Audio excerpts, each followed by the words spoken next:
and I want my damn respect too. Get out of here, LeBron. Go back to LA. Don't come to New York with that Boo! Boo! Boo! LeBron! LeBron! You never beat Jordan. You never beat Jordan, my Oh, Kobe! You bum.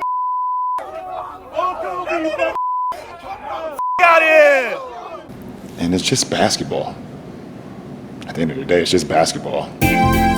Like and subscribe on the way in the door, my people. I hope you all are having a truly fantastic day today.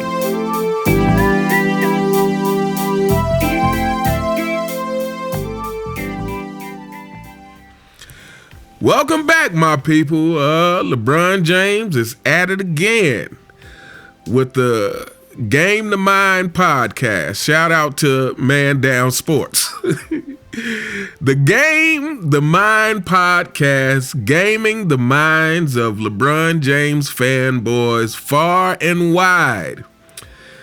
This time they were talking about various things. They talked about, I guess, potential rule changes that the NBA is contemplating to make the game better. And they talked about the fact the fact that a lot of these rule changes are what the fans want versus what the players want. And a lot of the things that the players want is not necessarily what the fans want, and vice versa. They talked about potentially doing away with corner threes. They talked about making it so that the big men can camp out in the paint again. They talked about carrying the ball and the fact that you get away with a lot of stuff that you didn't used to get away with. And both LeBron James and his new enabler, Steve Nash, they both felt the game was in a good place and seemed like they didn't really, they talked about the changes, but didn't really seem like they were up for the change. They talked about the game being in a good place and how they like the game. They like the fast pace. They like teams being able to score 130 points a night and all that BS. Whatever makes the game easier for people who are lesser talented, I suppose. But I said Steve Nash is LeBron James' latest enabler, the newest member of the CFL that's capping for LeBron, for those who haven't been following my channel long enough. But to be honest, every now and again, I wonder if Steve Nash is just trolling LeBron James, because some of the questions he asks are hilarious. Now, he still doesn't give any pushback, but the fact that he asked some of these questions cracks me up. So he actually asked LeBron James what was the most egregious travel that he remembers. And when you know it, people, LeBron James had an answer. He didn't give the answer that a lot of people probably thought he was going to give, and that is travel. Well, I don't travel. I never travel because I always make the right play. No, he didn't say that. He actually said what his most egregious travel was to him. So without further ado, my people, let's check out the Game the Mind podcast and see what LeBron James, the Duck, the Deer, the leader of the 4 and 6 Kingdom, has to say about his most egregious travel. What's the most egregious travel you ever got away with? Me? Yeah. The most egregious travel I ever got away with, and you know what? The basketball guys was not on my side. The one that comes to my mind right now, I was my second stint with Cleveland playing in Washington, and we were down 1. I got the ball in transition about half court, and I was driving the lane. It's late in the game. I was driving the lane, and I got into the lane, and I traveled like a motherfucker. And I got all the way to the lane, and missed the layup. This is the layup. They didn't call it travel. They did not call it travel. I blew the layup. It's because you felt guilty. I don't know if I felt guilty. It felt weird. You're just I was thinking, like, what they're are you gonna call doing? this? Like I had a wide open layup and missed it. It's the same game when I end up tying it, hitting the 3-pointer off the glass. So they made a bucket. They made two free throws. And then I hit the. So what do you mean the basketball gods weren't on your side? Well, I mean, they came back around. Because it came back around because I'm true to the game. I missed it. If I would have made it, then we probably lost the game. They found a way. Yeah, they'd have found a way in. Right. Basketball guys stayed with me a little bit. Beautiful. I love that. We're gonna pull that clip. So guys, you know how people be like, LeBron's lying. He doesn't remember that. What is he talking about? That's exactly what happened. That was terrible. I had one this past season too in Orlando. That was so bad. Okay, people. So you saw the clip. You heard the clip. LeBron James said against Washington, he got away with a travel and he blew the layup. Now I'm gonna try to insert this clip in the video, and hopefully they don't give me a copyright strike. But if they do, the clip won't be in the video. But without me inserting the clip in the video, most of us probably could remember exactly which travel he was talking about. Now, you probably don't remember it from watching the game, but if you've watched many of the various traveling compilations of LeBron James, you no doubt have seen that clip several times. And to me, this is just another thing that shows you how aware LeBron James is. He's very aware of a lot of things, just not self-aware as far as how people perceive him, obviously, or maybe not even that. He's just not aware of how to gain the respect that he so desperately craves. He's not aware of that, but LeBron James remembers travels. Therefore, if he remembers these travels, no doubt he understands that he travels a whole lot. And this is one of the things that him and Steve Nash talked about. Not the fact that LeBron James travels a whole lot, but the fact that they are so much more lenient in the way they call these plays. But yet both of them, LeBron James and Steve Nash, came to the conclusion that, hey, they like the game the way it is. Now, there was something else he said towards the end of this clip that I'm not sure you caught. So just in case you didn't catch that part, let me play this part one more time. We're gonna pull that clip. So guys, you know how people be like, LeBron's lying. He doesn't remember that. What is he talking about? Did you get that? Let me play it one more time. LeBron James fanboys, play close attention to your king right here. Listen to what he says. We're gonna pull that clip. So guys, you know how people be like, LeBron's lying. He doesn't remember that. What is he talking about?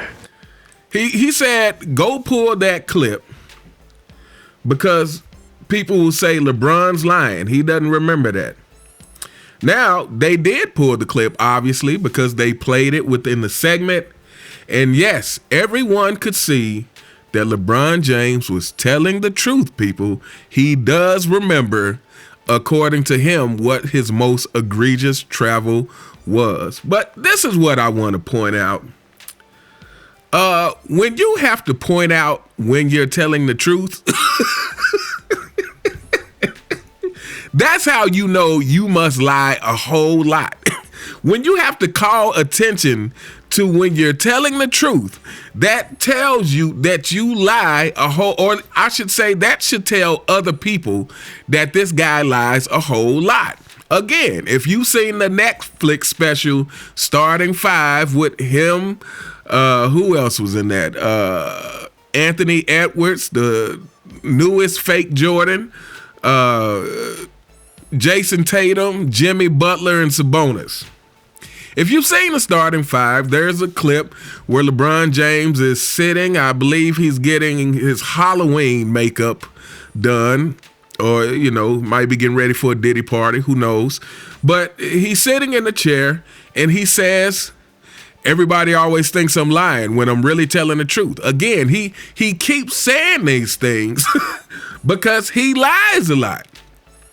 And he is well aware that people knows that he lies a lot. Again, he's well aware that people, I'm sure he has to be well aware of the flopping and traveling compilations. He's well aware that people don't believe he's reading these books. He's well aware that most people don't think he's the GOAT. He's well aware that, the guy in New York just let him know how many people think of him as LeBum. He's well aware of these things, and yet that's where the disconnect happens. Somehow this guy still can't put two and two together to understand that it is his actions, his own actions, that bring these things upon himself, that brings the heavy criticism to the point to where, like, LeBron James is, to me, entered territory where no other NBA superstar has ever entered, and that is being disliked to a degree that I don't think he can ever recover from. Being disliked to a degree that when this guy finally is actually retired, LeBron James fanboys, you guys should be fearful of the type of things that will be coming out about your king. I mean, we're getting close to his retirement, and you already see what's happening. These last few months have been endless. People coming out and speaking the kind of truth on LeBron James that they wouldn't have dared to say in the media 2-3 years ago. They wouldn't have dared said some of these things. We see players like Mario Chalmers and Dwight Howard coming out saying that, they call LeBron James the B word because he wasn't playing defense. And this is just the tip of the iceberg. When LeBron James retires, the stories that will come out about this guy are going to be so damaging, and it's kind of hard to even imagine what that could look like just based on what we're seeing now. Again, that